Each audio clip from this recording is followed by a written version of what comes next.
Es un pedazo de sábana de color marfil claro, con leves marcas más oscuras. ¿Realmente se trata de la imagen de Jesucristo momentos después de su crucifixión, como creen muchos? Las manchas son de verdad su sangre. Según las pruebas de datación por medio del carbono 14 que se han divulgado ampliamente, no. De hecho, afirman que el lienzo de unos 14 pies, algo más de 4 metros de longitud, es una astuta falsificación medieval. Sin embargo, informaciones recientes han suscitado serias dudas sobre la precisión de la datación con el método del carbono. Una vez más, los científicos están dedicando todos sus esfuerzos a encontrar una respuesta a la antigua pregunta: ¿es esta una imagen de Jesús crucificado? La tecnología moderna ha abierto nuevas vías para poder conocer en profundidad la historia de la Sábana Santa. El misterio del Santo Sudario.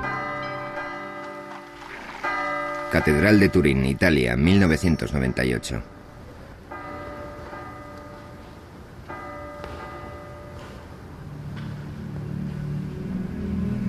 Desde el año 1400, la sábana santa o santa síndone ha salido de su caja de plata en numerosas ocasiones. Se ha colgado de los balcones para celebrar bodas reales y ha sido expuesta ante las maravilladas miradas de innumerables peregrinos. La sábana apareció por vez primera en Europa en el año 1355 y ya era famosa durante los peores años de la Muerte Negra, época en la que las multitudes hicieron cola para poder verla y época también en la que Gutenberg perfeccionó la imprenta y Colón descubrió América.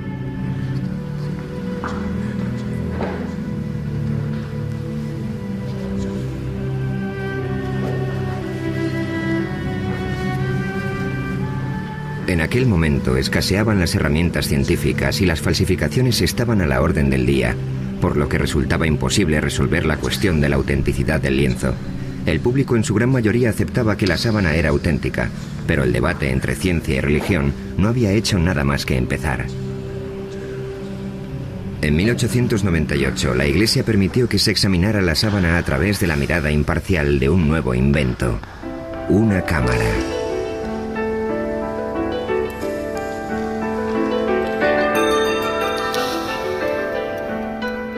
Nadie podía imaginar que las fotografías que Secondo Pia tomó aquel día cambiarían para siempre la opinión de la gente sobre la Santa Síndone.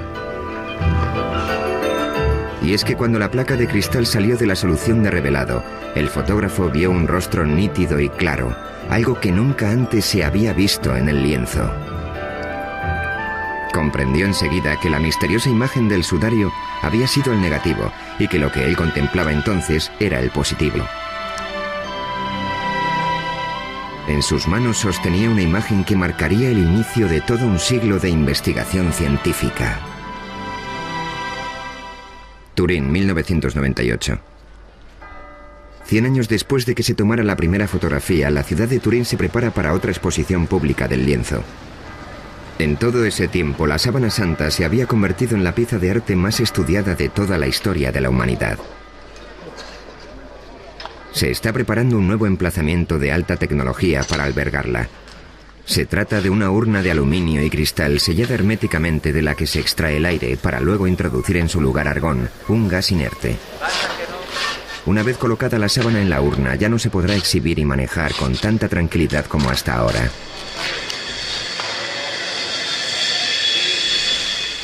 Toda esta actividad puede resultar sorprendente si consideramos que las pruebas efectuadas con el método del carbono son correctas y la sábana, por tanto, no es más que una falsificación.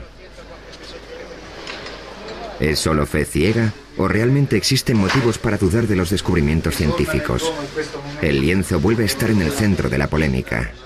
Existe una entrada lateral sin señalizar y los guardias garantizan el acceso restringido a la sala.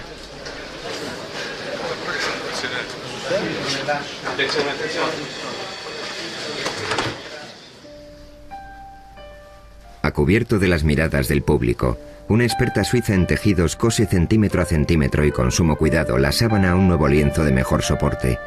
Tan solo una cámara documenta el proceso.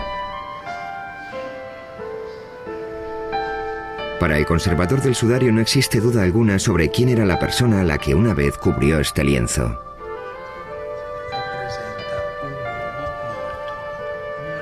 Esta imagen representa a un hombre que murió a causa de la tortura de la crucifixión. En la sábana de Turín hay 3 tipos de marcas. Las más evidentes son quemaduras de un fuego que casi destruyó el lienzo en la Edad Media. Después está la imagen anatómicamente correcta de un hombre visto de frente y de espaldas. Y en tercer lugar, lo que parecen ser manchas de sangre. Las manchas de sangre coinciden con las descripciones bíblicas de la tortura y la crucifixión de Jesús, de las heridas ocasionadas por los golpes, la corona de espinas y la lanza. ¿Pero es realmente sangre la sangre? ¿Y cómo llegó la imagen a la sábana? El misterio constante que rodea todas estas preguntas ha supuesto un reto para los científicos a lo largo de muchas generaciones. Los estudiantes de esta universidad en Glendale, California, disponen de un enfoque especial del debate que está teniendo lugar sobre la sábana santa. Su profesor, Angelo Montante, utiliza el lienzo como herramienta de enseñanza. Es uno de los objetos de cultura más sorprendentes que podemos encontrar en la historia de la civilización occidental.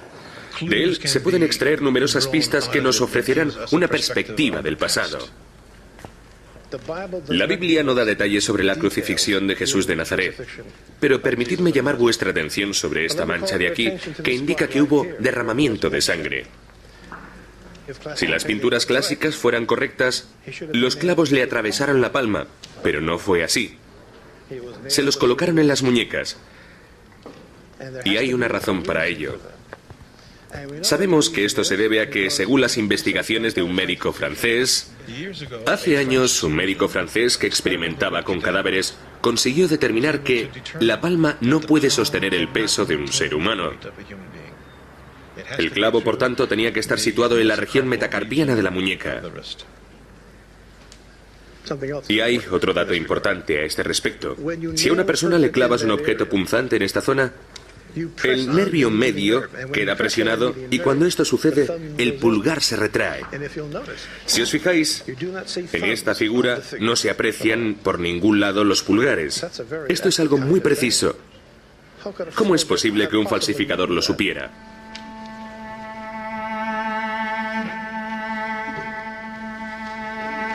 Aquí tenemos una imagen mejorada de la sábana.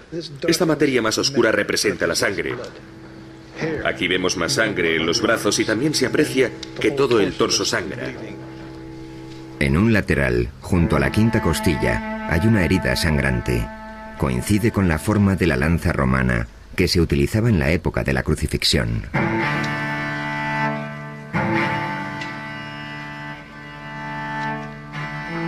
En la sábana hay mucha sangre, tanta que no puedes evitar asombrarte de la crueldad de los romanos, que tanto dolor le causaron a este hombre. La crueldad que refleja la sábana supera con creces la mayoría de las versiones artísticas de la Pasión de Cristo. ¿Por qué un falsificador habría representado más de lo que la gente esperaba ver? Las vetas de sangre no muy grandes que aparecían en la espalda y las piernas del hombre del lienzo desconcertaron a los investigadores durante años, hasta que se dieron cuenta de que coincidían exactamente con la peculiar forma del látigo del siglo I, el flagrum. Lo que tengo en la mano es una réplica de un instrumento de tortura romano llamado flagrum. Al final de cada correa podéis ver unas pesitas. Observar que entre las dos existe un espacio.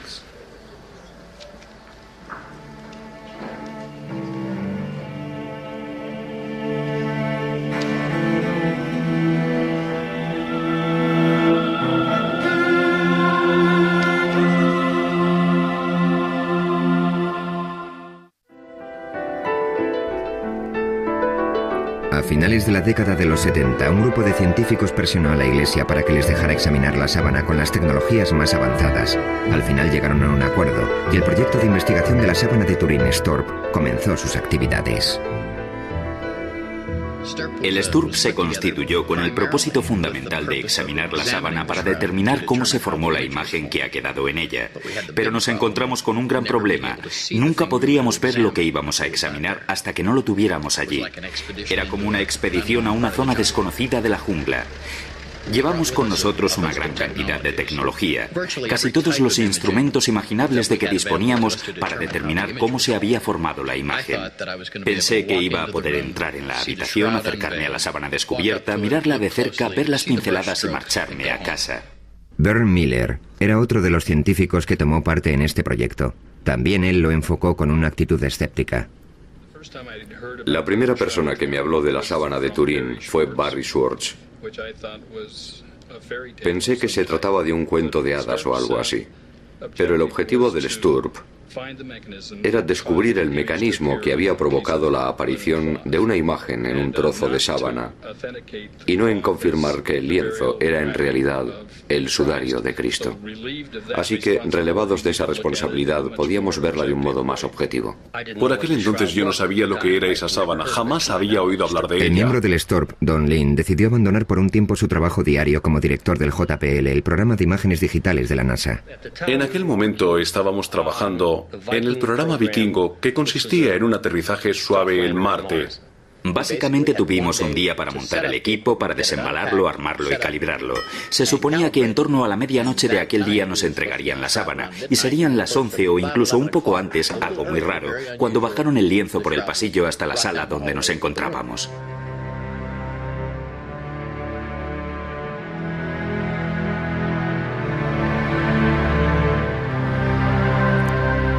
Uno de los primeros experimentos que se llevaron a cabo con la sábana consistía en separar la tela del lienzo de refuerzo por una pequeña zona de aproximadamente unos 7,5 centímetros. Eso nos permitió ver la parte de atrás de la sábana, la parte inferior del Santo Sudario de Turín, por primera vez en 400 años. Esta imagen corresponde al momento exacto en el que dieron la primera ojeada a la parte inferior de la sábana.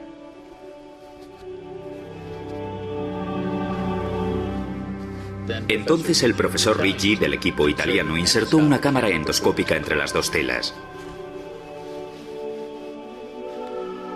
Cuando vi que la luz de la cámara enfocaba la mancha de sangre número 3 desde abajo, apagué las luces de la habitación.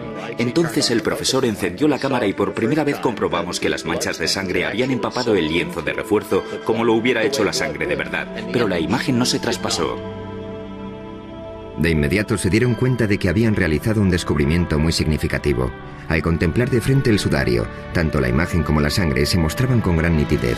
Cuando la luz se colocaba detrás de la sábana, la sangre seguía siendo visible, sin embargo, la imagen no. Eso era algo que no sabíamos hasta aquel momento y significaba que la imagen no podía estar pintada, pues si no, en el lienzo habría una cierta densidad de pintura que quedaría reflejada en una fotografía de luz transmitida.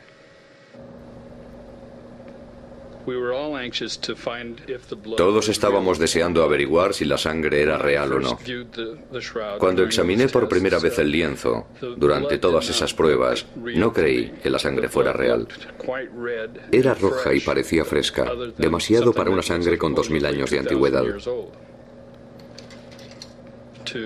Para determinar si era real, tomamos muestras en una cinta de superficie adhesiva y la examinamos en el laboratorio más tarde.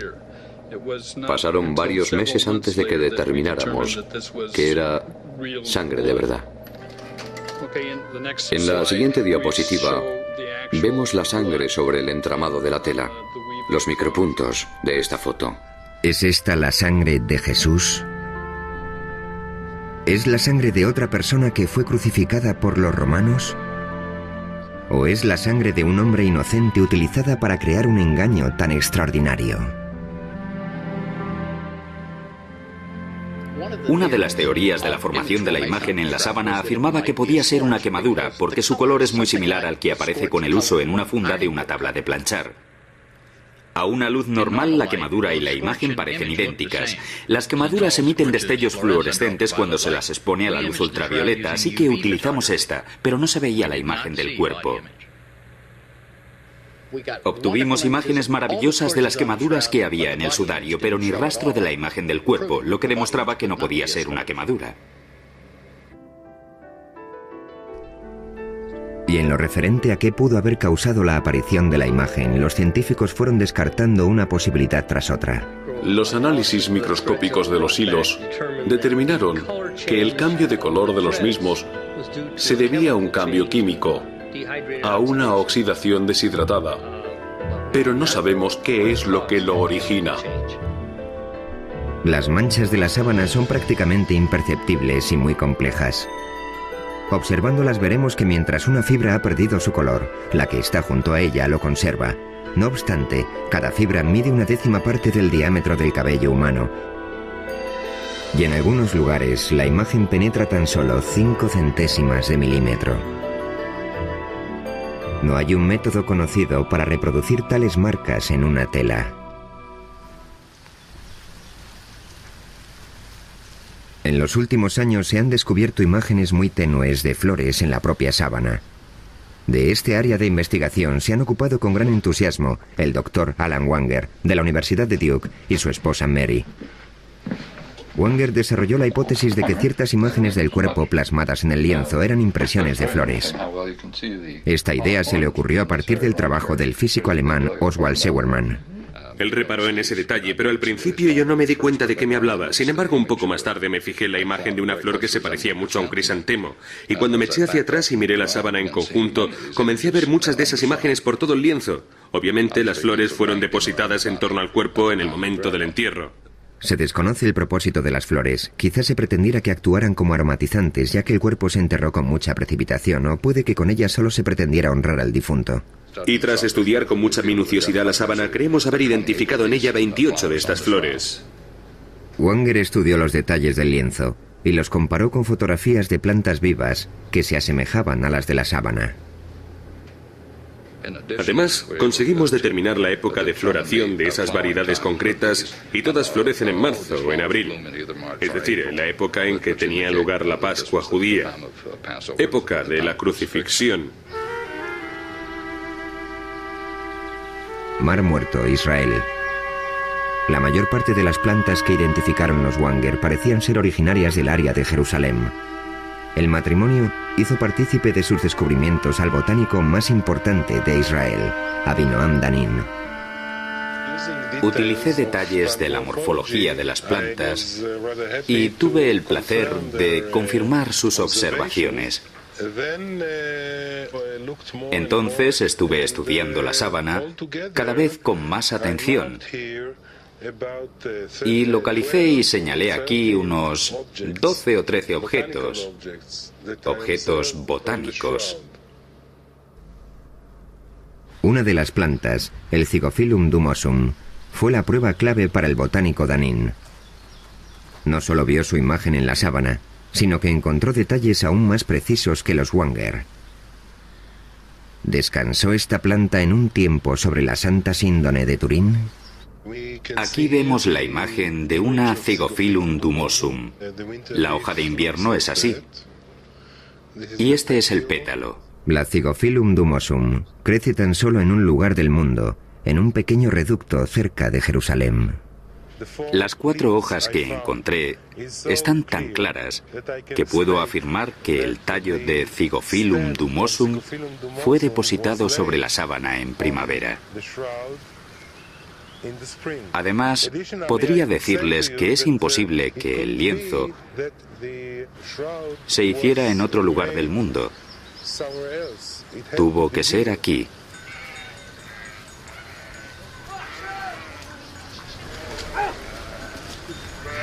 Y si había flores en torno al cuerpo, también tendría que haber polen. El polen puede durar miles de años, y a través del microscopio se pueden diferenciar y distinguir todas las variedades. Eran pistas demasiado pequeñas para el ojo humano, que esperaban la llegada del detective apropiado. En 1973, el criminólogo suizo Max Frey obtuvo una autorización para tomar muestras del polen del tejido de la sábana santa y las conservó en portaobjetos de cristal. Este hombre, que contaba con una formación en botánica, pasó años analizando su contenido de polen. Falleció antes de poder terminar y publicar sus conclusiones, pero otros continuaron su labor. Con la ayuda de las tecnologías más novedosas, pueden identificar con exactitud cada grano de polen y averiguar a qué planta corresponde. Uri Baruch es el experto en polen más importante de Israel. Trabaja con el Dr. Danin y se encarga de calcular el tipo y la frecuencia del polen que contienen los portaobjetos de Frey. Pensé que también había algunas bayas con el mismo tipo de polen, pero todavía no las hemos encontrado. Es el primer caso que vemos de este tipo de polen. El objetivo es determinar exactamente qué plantas rodeaban el cuerpo y cuáles eran las especies predominantes. De los 58 tipos de polen identificados hasta el momento, 28 de las plantas que los producen tan solo existen en Oriente Medio, prueba de que la sábana pasó aquí una parte de su historia. Muchas de ellas todavía siguen formando parte de las vidas de los habitantes de la región, como por ejemplo la Fagonia mollis. Los bizantinos establecidos al sur del Sinaí utilizan las hojas de la Fagonia mollis para sanar heridas superficiales. Toman los tallos y las hojas verdes, los queman y usan la ceniza para colocarla sobre las heridas. La llaman uraga.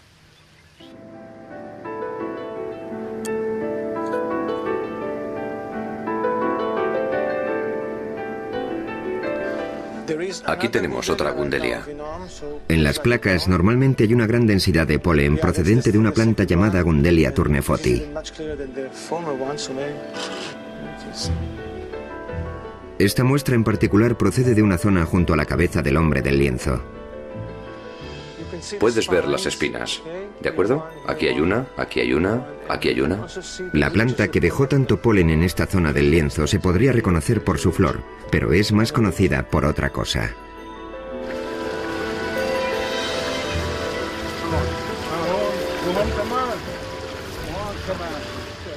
Tengo que utilizar mi cuchillo porque es una planta con muchas espinas. Aquí tenemos una Gundelia turnefoti. Es el cardo con la mayor frecuencia de granos de polen en la Santa Síndone de Turín.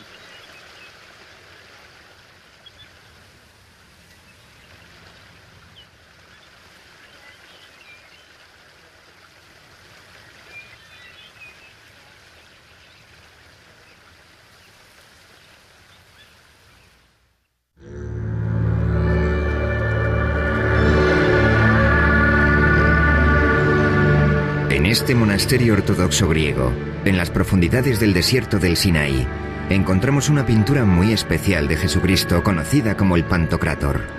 Muchos investigadores están convencidos de que se pintó tomando como referencia la sábana santa. El retrato data del siglo VI.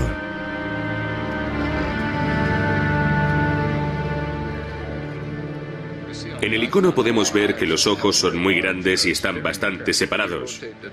Cuando lo comparamos con la sábana, vemos que los ojos del hombre del sudario están separados y ligeramente descentrados.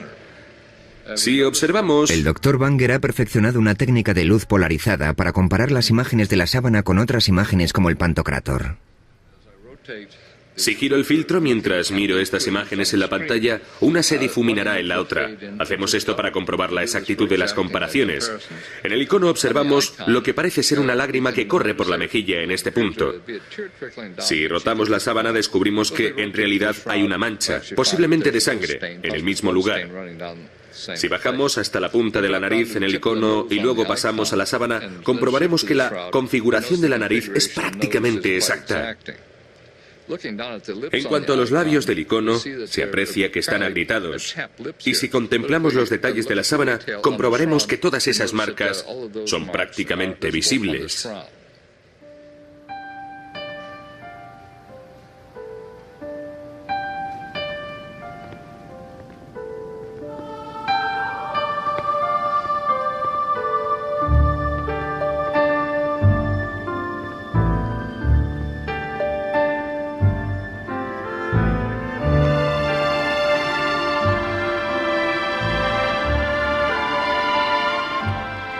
Jesús ha sido la persona más representada de la historia, pero la Biblia jamás describió su aspecto. ¿Cómo sabemos cómo era? ¿Cómo sabemos que llevaba barba y que tenía el pelo largo? ¿De dónde sacaron los artistas su iconografía? El historiador de arte Jack Riley ha realizado un estudio sobre el rostro de Jesús en la pintura.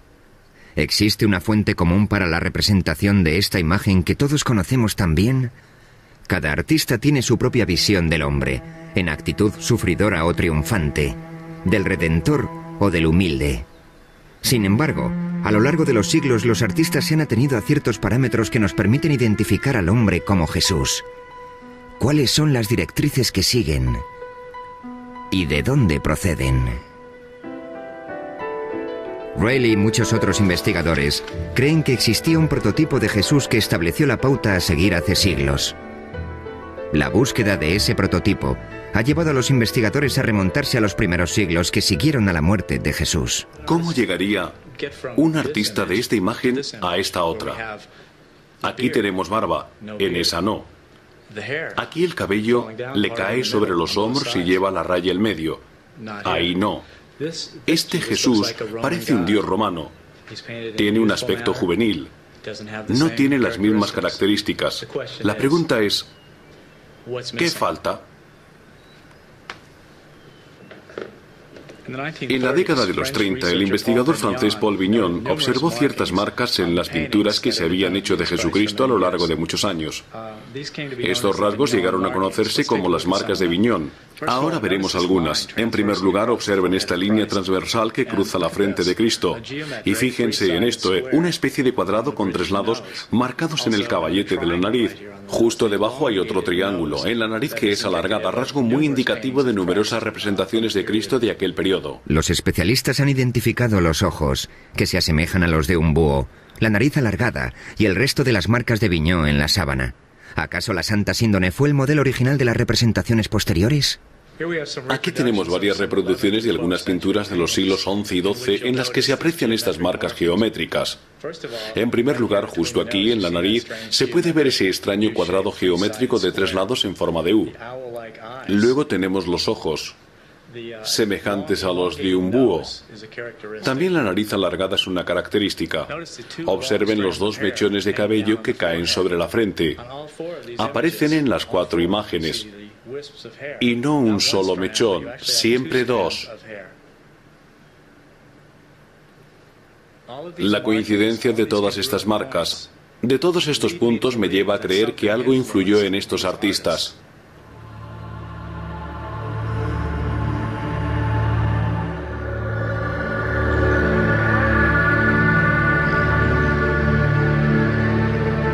Si la sábana es el sudario de Jesús, entonces su peregrinaje comenzó aquí, en el lugar donde Cristo murió. En la ciudad moderna de Jerusalén, el pasado sigue vivo.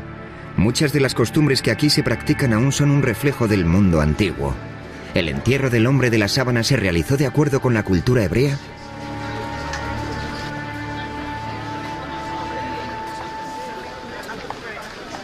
Rabbi Misha Halpern nació en los Estados Unidos y lleva muchos años viviendo en Israel. Está especializado en la vida judía durante el siglo I. Esta es la Vía Dolorosa.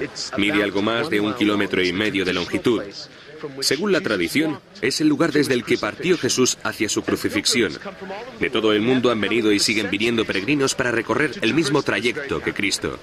20 shekels el libro. ¿Alguien quiere algo? $4.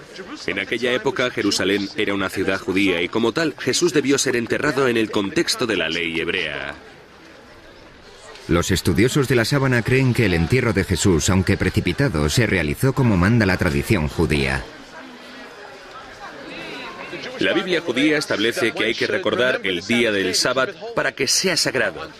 El viernes por la tarde la gente corre de acá para allá apresuradamente para terminar sus tareas antes de que comience el sábado. Y lo mismo ocurría hace 2000 años.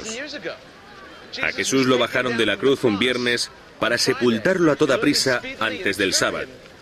Porque en sábado no se puede hacer nada. No se puede trabajar, solo se descansa. ¿Existe algún dato que certifique la existencia del sudario en los años que siguieron a la muerte de Jesús? Cuenta la leyenda que un rey que se encontraba en las proximidades de Edesa cayó gravemente enfermo y mandó llamar al sanador judío. Jesús ya había muerto, pero al rey le entregaron un lienzo que llevaba su imagen. El rey Abgar sanó inmediatamente y el lienzo milagroso comenzó a ser conocido con el nombre de El Mandilión. Así fue como en todo Oriente Medio se veneró el mandilión como la imagen de Cristo, y la ciudad de Edesa se convirtió en un centro para la cristiandad. Mandilión es una palabra que significa toalla pequeña. En esa tela había una cara de Jesús pintada sobre un fondo estilizado y normalmente aparecía enmarcada. Si el mandilión era la sábana santa, ¿por qué en él solo aparecía el rostro? Entonces solo se decía de ella que era un lienzo con una cara, pero Ian Wilson, el historiador inglés, afirma que existe una palabra clave para explicarlo en los documentos antiguos, tetradiplón, que significa doblado en 4. Si doblas el lienzo en 4 partes, al final lo que tienes es un pequeño rectángulo con el rostro en el centro. ¿Podría la sábana de Edesa ser la Santa Síndone doblada en 4 para mostrar solo la cara? La sábana en sí mismo es el mapa que mejor nos permite ubicarla en el pasado. Comienzas siguiendo una pista que te lleva a otra y así sucesivamente. Voluntarios, por favor. En 1978 el equipo del Sturb descubrió un cierto número de pliegues en el lienzo, de los cuales 8 eran bastante prominentes. Lo que vamos a hacer ahora es reproducir la forma en que estaba doblada la sábana. Las fotografías con luces de descomposición demostraron que sí, que realmente la sábana tiene 8 pliegues. Por supuesto, la fotografía no puede decirnos cuándo se hicieron, pero de lo que sí da fe es de que al menos una vez en su existencia, ese lienzo se dobló 8 veces. El resultado sería un rectángulo con un rostro en el medio.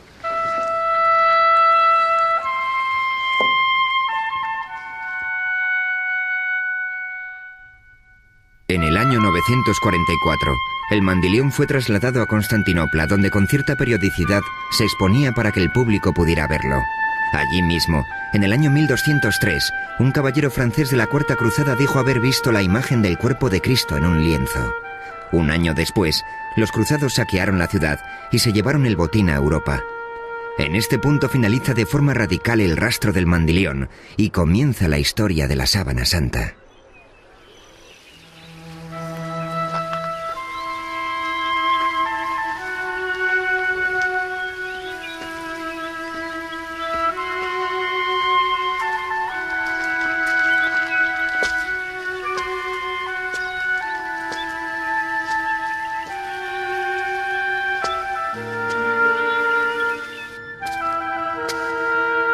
Esto es una cueva a las afueras de Jerusalén que posiblemente es muy similar a la que sirvió de sepulcro a Cristo. En aquella época estaría cerrada con una roca de gran tamaño, casi con toda seguridad muy lisa debido a la erosión. Así es como la Biblia cristiana describe la sepultura de Jesús. Cuando el equipo del Sturb examinó la parte posterior de la sábana, descubrió que resultaba imposible identificar varios granos de polen, porque estaban recubiertos con un mineral que posteriormente se analizaría y clasificaría. Al investigar el mineral descubrieron que se trataba de una piedra caliza, por decirlo de alguna manera. Una caliza muy rara y autóctona de una zona situada en las afueras de Jerusalén.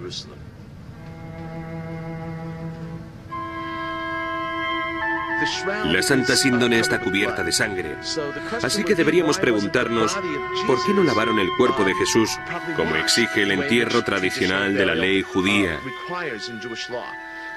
La respuesta podría ser la siguiente.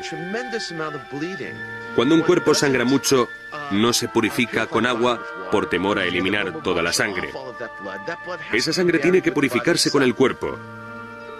Incluso hoy en día, cuando en las noticias informan de una acción terrorista en Israel, por ejemplo, inmediatamente acuden al lugar los rabinos y la gente reza y recogen la sangre de las víctimas que está en el suelo para poder enterrarlas adecuadamente. Según la Biblia cristiana, en la tumba se encontraron 2 lienzos, el sudario y otra sábana. Se creía que la segunda había cubierto el rostro de Jesús justo después de que lo bajaran de la cruz. Simón Pedro vio la sábana en el suelo y también el sudario con que le habían cubierto la cara. No estaba en el suelo con el resto de la sábana, sino doblado en un lugar aparte.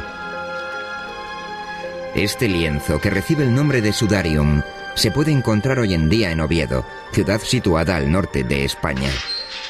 Jorge Rodríguez es miembro del Centro de Estudio Español de la Sábana Santa. Y Mark Gussin ha escrito hace poco un libro sobre el sudarium y su relación con la Santa Síndone.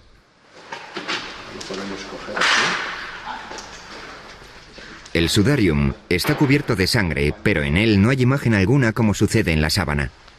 Se cree que retiraron el lienzo del rostro antes de envolver el cuerpo en la sábana. Porque es para limpiar. Claro, en realidad es un trapo, sí. El lienzo huye del peligro. Siempre iba por delante de los invasores. Escapaba de ellos. Siempre iba más al norte, a lugares más seguros, y allí permanecía. Y esta ciudad era el lugar más seguro de toda España durante la invasión musulmana. Fuera de Jerusalén, su viaje comenzó en el año 614 para escapar del ejército persa, que no cesaba en su avance. Llegó primero a Alejandría, pero se fue moviendo en repetidas ocasiones hacia el oeste, a lo largo de la costa africana, hasta que por fin llegó a Toledo, en la España cristiana.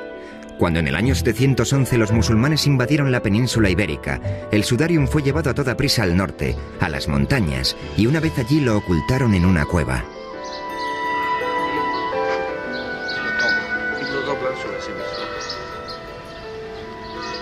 Con ayuda de una réplica, los investigadores muestran cómo se colocó la sábana alrededor del rostro, de forma que absorbiera la sangre y otros fluidos de acuerdo con la costumbre hebrea, siempre respetando el precepto de cubrir el rostro de una víctima de la violencia y de mantenerlo tapado para que la sangre no se separara del cuerpo. Esto supone que ha estado cogido así, al pelo.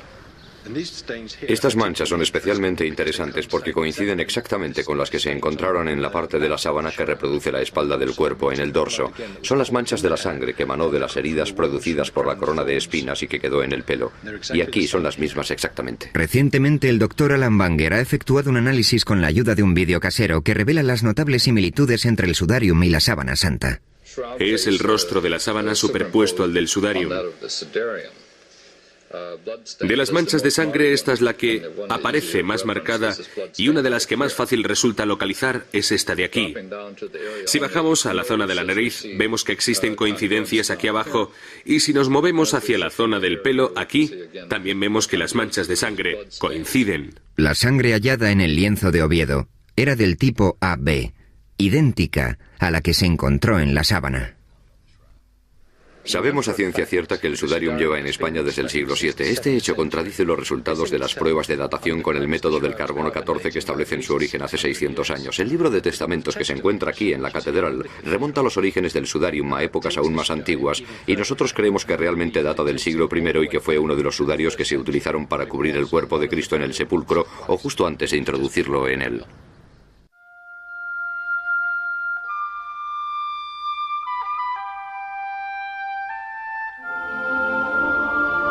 En 1988, las pruebas del carbono 14 concluyeron que el lienzo no tenía más de 600 años de antigüedad. Parecía que tal afirmación pondría fin a todas las investigaciones científicas sobre la sábana. Se aventuraron muchas teorías que exponían la posibilidad de que las pruebas se equivocaran, pero muy pocos científicos estaban convencidos de ello.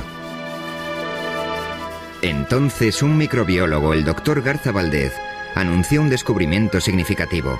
Sobre las fibras de este antiguo lienzo encontró una fina película originada por una bacteria que podía distorsionar la datación por medio del método del carbono. En 1996, realizó unas pruebas a varias fibras de la sábana y observó que había una capa de material suficiente para poder desviar de forma significativa los resultados de la datación con el método del carbono. El Dr. Harry Goff es el inventor de la moderna técnica de la datación mediante el carbono 14. La contaminación bacteriana es algo de lo que no eran conscientes las personas que llevaron a cabo la datación con el método del carbono. De hecho, no creo que nadie conociera su existencia hasta que Garza Valdez descubrió esta posibilidad. Y aunque lo hubieran sabido, los procesos de limpiado que utilizaban no lo hubieran tenido en cuenta. Así que no había modo alguno de que hubieran podido establecer con total exactitud la fecha de origen del material de la sábana. Cuando comenzaron a cuestionarse los resultados de la datación mediante este método, los científicos pusieron manos a la obra para encontrar una forma de separar la película de material bioplástico del tejido original. Cuando el procedimiento para separar la celulosa de la película bioplástica esté bien determinado, creo que estaremos preparados para ofrecernos a realizar otra datación de la sábana con el método del carbono 14.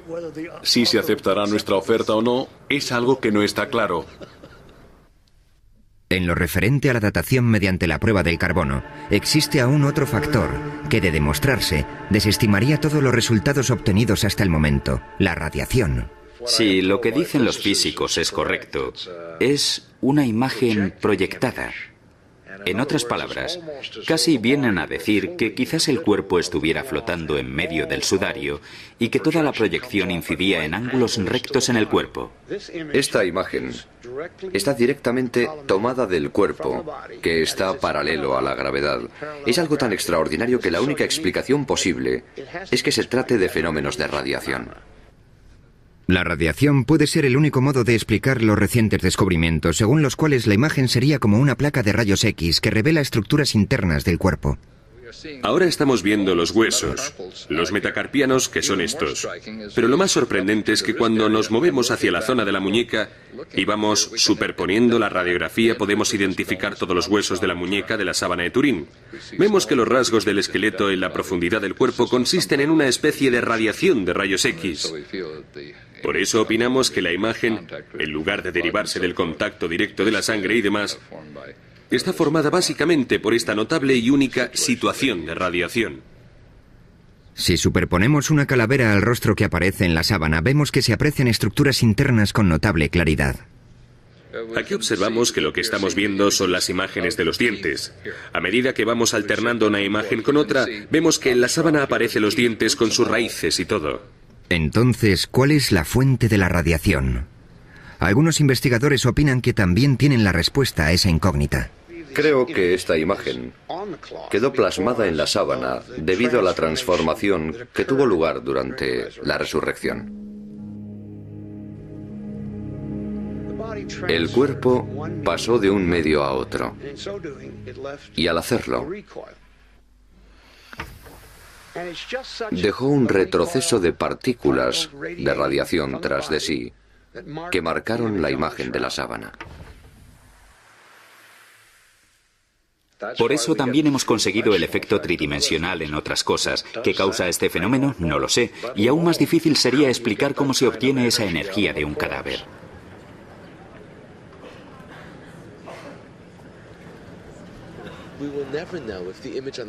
Nunca sabremos si la imagen que se ve en la sábana santa era la de Jesús. La fascinación que produce el lienzo en sí mismo es que nos vincula a todos con una muerte, con la muerte de una persona. Esta sábana simboliza los grandes temas que representa la vida tras la muerte. ¿Hay un mundo después de la muerte? ¿Cuál es el significado de la sábana? No creo que sea esencial para la fe de nadie, pero en el mismo capítulo 20 del Evangelio de Juan, en el que se narra el descubrimiento del sudario en la tumba vacía, también podemos leer las dudas de Tomás. Creo que en el siglo XX sigue habiendo mucha gente cuyos certificados de nacimiento espiritual son de Missouri, es decir, que tienen que ver para creer.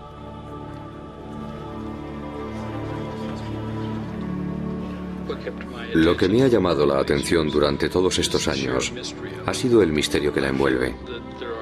Creo que en la sábana hay claves que todavía no se han revelado o que no son evidentes y claras para la gente que contará la historia de la Santa Síndone y de cómo se creó.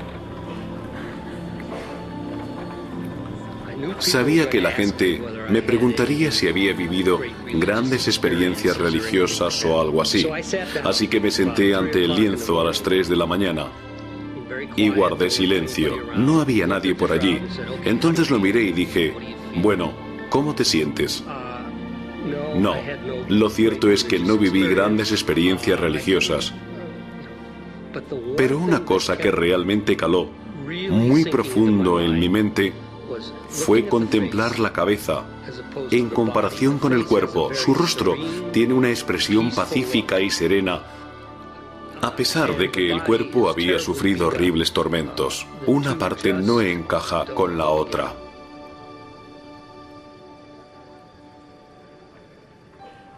Nuestro equipo pasó cientos de miles de horas estudiándola y después de todo ese tiempo, al recordar que nuestro principal objetivo era determinar cómo se formó la imagen, hubimos de reconocer que no teníamos nada. No podíamos responder a esa pregunta. En definitiva, podíamos decir lo que no era, pero no podíamos decir lo que era.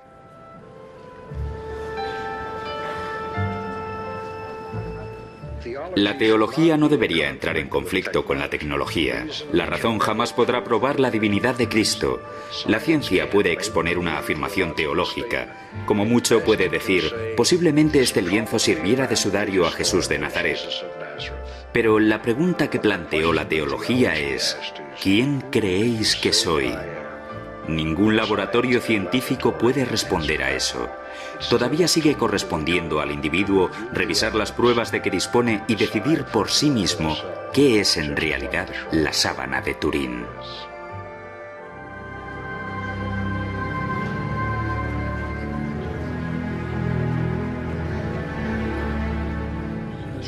La sábana santa de Turín ha causado en mi vida una impresión más profunda que cualquier otra cosa. Durante más de 20 años absorbió por completo mi atención. Hoy por hoy aún no he terminado con ella y espero que siga siendo el centro de mis esfuerzos durante el resto de mi vida.